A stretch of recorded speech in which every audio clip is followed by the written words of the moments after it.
what's the problem in Chicago? The Titans beat the Bears. The Bears look flat. And I just want to know your takes on what's the problem in Chicago? Do you think you were more impressed with Tennessee, or is Chicago really disappointing you right now? You want to go first? I'll start. So there's problems in Chicago, and I think you've hit on it for a couple weeks in a row now. Matt Nagy is the problem there. And he had a wonderful rookie season where, you know, he was new to the league and he experimented with some different things. Mitch Trubisky looked really good, and everybody thought that he was kind of like Sean McVay light. Sean McVay came into the league and looked great, but he's continued to be a very good head coach. Matt Nagy has been on a decline since he came into the league, realistically. And when you look at it, they're the number one in the league in penalties, which we've talked about it with the Jets.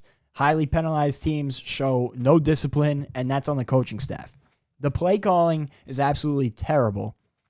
That's on the coaching staff. And Matt Nagy has said he's not giving up the play calling duties, which is an issue. And he should learn from Adam Gase that when Adam Gase gave up the play calling duties, the Jets look better. Granted, Daniel Loggins isn't bad. And on top of that, they played Derrick Henry, one of the better running backs in the league. They limited him. They limited Ryan Tannehill. Their defense is very good. It's been the backbone of the team all season and is one of the better defensive units in the league. And Nick Foles coming in, he's looked good. So there's no reason they shouldn't be winning. There's no reason they shouldn't be a legit playoff contender. And right now, they just look so flat, and they need to find a way to turn it around. And I just don't have hope that Matt Nagy is going to find a way to do that. I'm losing confidence in Matt Nagy. I agree. I think the problem stretches out more towards just not Matt Nagy. I think his decision making, his play calling on third downs has been horrendous. And fourth downs, because he's gone for a lot of fourth downs that I have watched, and I was shaking my head like, what is he thinking? He's not good, but I think another problem is the offensive line hasn't been healthy. You know, they're missing a few key pieces on the offensive line, and they have no running game.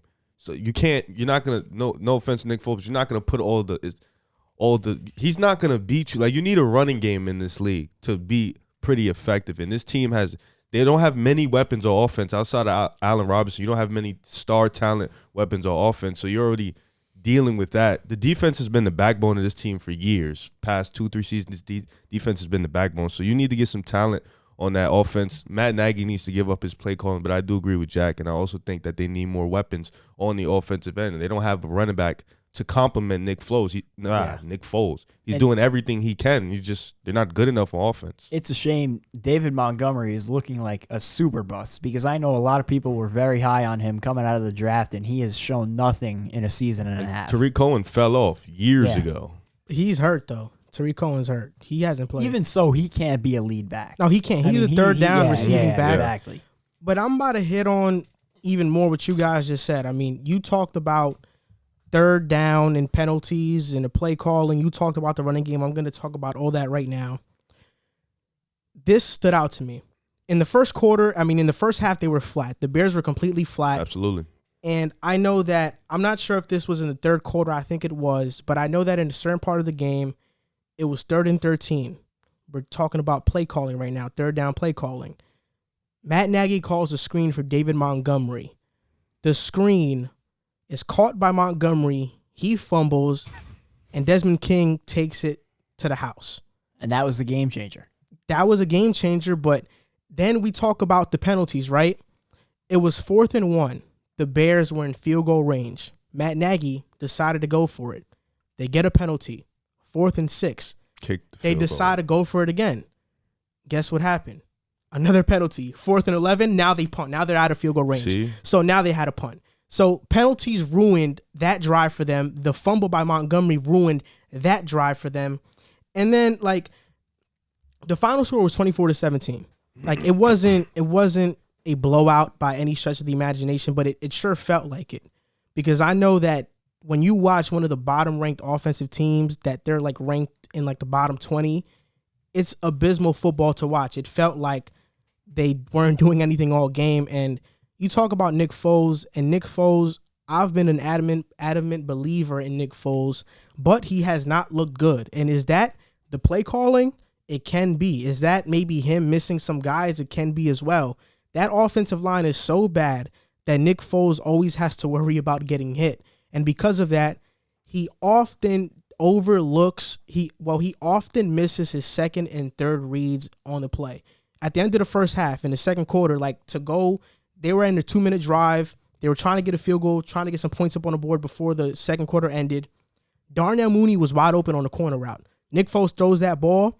That's a first down. He gets out of bounds there in field goal range. He doesn't see him. So things like that are a problem. And when you talk about the running game, David Montgomery had, 31 yards on 14 carries? Like, he looks lost. He looks like he can't find the right holes to run through, and he looks a step slow. I'd compare him to like a Jonathan Taylor. Like, Jonathan Taylor right now for the Colts looks pretty average to bad, and David Montgomery has looked that way. Yeah, and John Taylor actually looked pretty good to start the season, but he has really leveled off. But I think that the one play that you said in particular that kind of sums up what's going on with the Bears right now is that 4th and 1 sequence. Because not only do you have the weird decision-making to go for it, which I think, I understand the analytics now is seeping into the game. It tells you on 4th and 1s you should go for it. But then a 5-yard penalty, which we talked about penalties, and you're still going for it, a weird decision, and then another 5-yard penalty, and you have no other choice but to punt it. And that's just emblematic of what's happening there. I mean, I get analytics, but at the same time, your offense has been flat all game. That's I would have went for it there, honestly. 4th and 6? No, it was 4th and 1. I'm going 4th and 1 is 4th and 1. I'm going 4th and 6 fine. though. The game, our offense has been flat all game. It hasn't been good. 4th and 6, just kick the field goal. I don't understand going for it again. I totally agree. Like, that's just the IQ thing. You've seen your team hasn't gotten going all game, and you decide to go for it again. That's a coach mistake, and Matt Nagy needs to give up his rights at this point. You said Matt Nagy. People thought he was Sean McVay light. He's Adam Gase light. He's better than Gase a little bit. You remember what I'm talking about when he first came into the league. Nah, and the Bears made that playoff run. He was pretty good, but something about me tells me that year they were good offensively because their defense gave them a lot of good opportunities and great field position.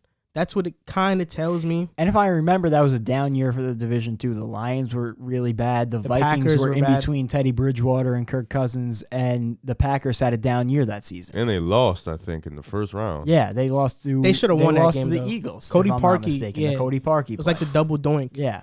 They should have won that game. What do you mean? But still, that game should not have been close. No offense to the Eagles, the Bears should have dominated that game, and ever since then. Whoa. What you mean? Never mind. With Nick Foles at quarterback, and Nick Foles did not play well in that game. Man. Nick Foles. No, but the Titans allow 106 yards of rushing, and I don't think the Bears had over 60 this game. Like that's a problem. The Titans were one of the worst defenses coming into the game, and they couldn't capitalize on it. I thought the Bears are going to do better. I started Darnell Mooney in fantasy. I think this is like three L's in a row. Yeah, for and the Bears. I think Darnell Mooney. This wide receiver class is so stacked. Like, there are a lot of stars. I think Darnell Mooney's going to be a starter in the league for years to come. There was this catch that he caught, which he was out of bounds, but it was like a deep ball, and he caught it over a corner. It was an amazing catch. Like, it was probably one of the best highlight plays that didn't count all year. And I was watching the post-game interview from Matt Nagy, and this is what he said. This quote stood out to me. This is what he said. They're doing everything we're asking them to do. Yeah, that's obvious. That's why you're so bad. Yeah. That's why the Bears are so bad. They're doing everything we're asking them to do. I think coaches are idiots when it comes That's to why the Bears doing so bad. And a reporter, Diana Rossini, she had sources that said that most of the receivers in the locker room, they're not frustrated with Foles. Foles has played well. They said they're more frustrated with the coaching staff. The sense around the building is that they're frustrated with the coaching staff. Yeah. So I'm not sure what the Bears have to do. I think it's obvious what the Bears have to do. I doubt that they'll fire Matt Nagy. I don't think you need to fire him. I think you need to give up his rights as an offensive coordinator. I don't think it I makes think you sense. need to fire him. It's getting there. Because he's shown a stubbornness not to give up his play calling. True. I would like to see how the season ends if they can right the ship, but if you were to ask me right now, because they could still become a playoff team. They're a game out of it, I think. But if you were to ask me right now where they'll stand at the end of the season, I think they'll be closer to we need to fire Matt Nagy than a playoff team. I'm not sure what Bears fans feel about this, but I know me as a Jets fan, if I had the dilemma, oh my God, if I had the dilemma of a coach not being good and I want him to be fired and I know he's not a good play caller versus the team going positive, I'd kind of sacrifice my team doing good for a season and just have him do bad so he can. Who knows? It could turn them around and make them do even better. Because the Bears can go 9-7, and if they go 9-7, what's the reason for firing Matt Nagy? Exactly. You know, so if they go 8-8 even. Exactly. What's the reasoning? Because a lot of these games, they're not blowouts. They're there. Absolutely. They're in them. And I would say on the other side of the ball, because we've kind of, not focused on the Titans here, it's not great for the Titans. This should not have been a close game. The Bears did not look good at all, and the fact that it was as close as it was and it took that Desmond King fumble to really seal that game, it's got to be a little bit concerning for a team that we were so high on through the first 7 weeks of the season, and now they kind of seem to be, pitter-pattering out. It's concerning, and they need to find a way to get back on track here. Hey, what's up, guys? You just finished watching a clip of the Pick a Side podcast. My name is Joel Moran. My name is Jack Barteck. My name is River Brown. And we are your hosts for this podcast. We want to thank you guys for watching the clip. Like, subscribe, and comment, and share if you would care to, because it helps us grow. We're trying to make this a full-time thing. Thank you guys for watching. Thank you guys for supporting, and see you next time.